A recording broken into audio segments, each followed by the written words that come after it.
बबुआ। का भौजी का कहत हो?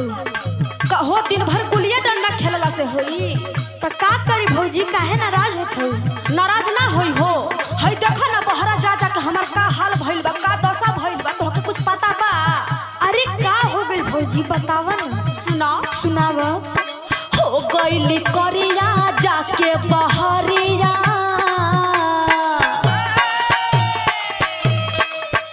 अरे हो गइल करिया जाके बहरिया, मरद नियन हम खटली गेहूं भतार संगे कटली गेहूं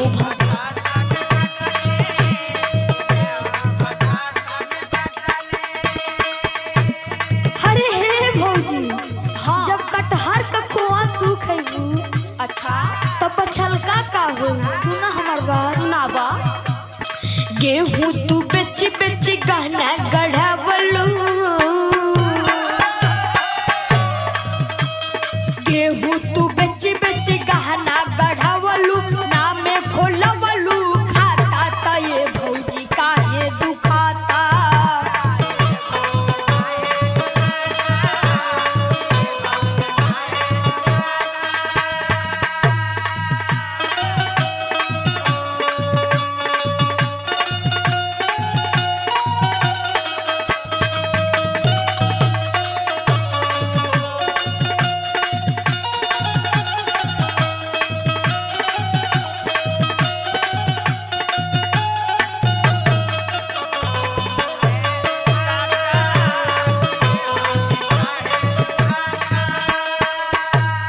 अच्छा तब तू हऊ के इहे लौकता। लौकबे करी। सुनो सुनाव। चैत में लूहरू दिहला सुखाई,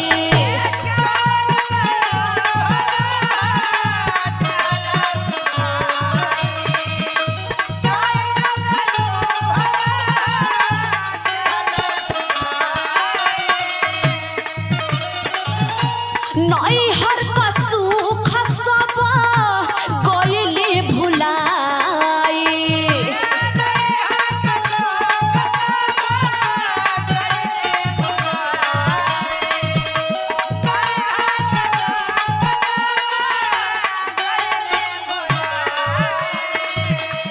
चैत में लूहरू दिहला सुखाई, नैहर का सुख सब गइले भुलाई। और सुनो सुनाव। लागेला घमवा जरेला चमवा,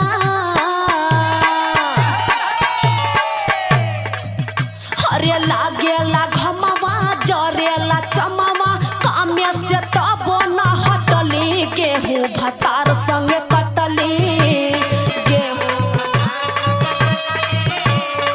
समझ में आवता? खूब समझ में आवता। हम ही नहीं, घर परिवार सभे समझौता। सुना हमार बात। सुनाबा। भइलू भतार वाली जहिया से यहिलू, अच्छा ज्यादा बोलबा। तीत लगता।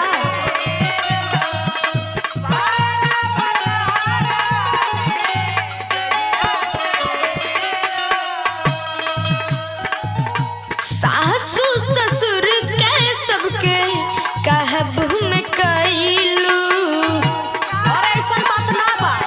आँख बंद बा सबका।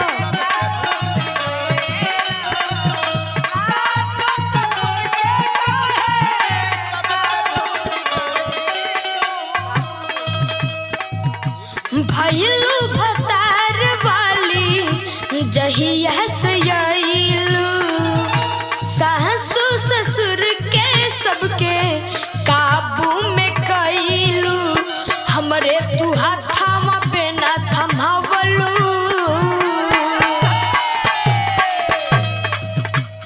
हमरे तू हाथावा पे ना थमावलू, तोहरे के कूलर की नाता त ये भौजी काहे दुखाता?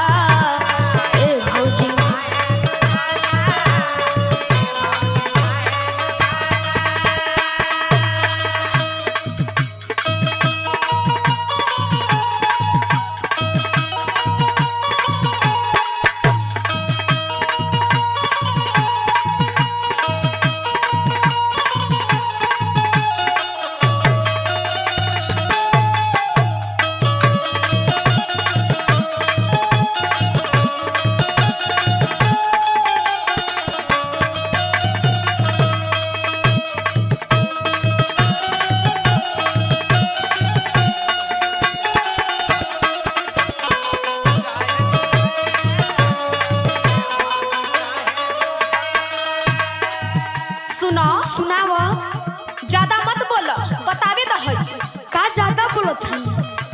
धमकी से हम डरा जाब।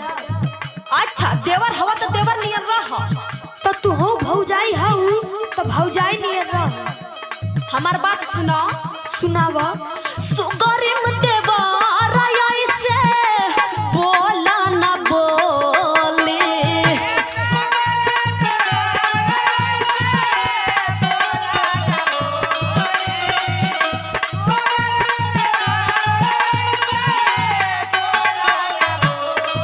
तू बोली के फेरा में बाड़ू। शिव ध्यान सगरो तोहार बोल दी है खोली। अच्छा कब का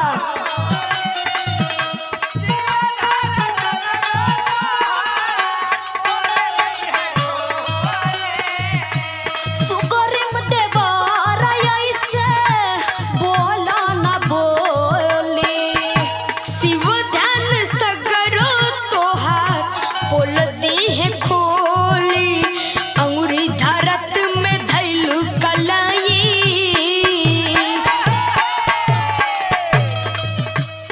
अंगुरी धरत में धैलू कलाई। मन हमारो जाता त ये भौजी काहे दुखाता। ए भौजी काहे दुखाता।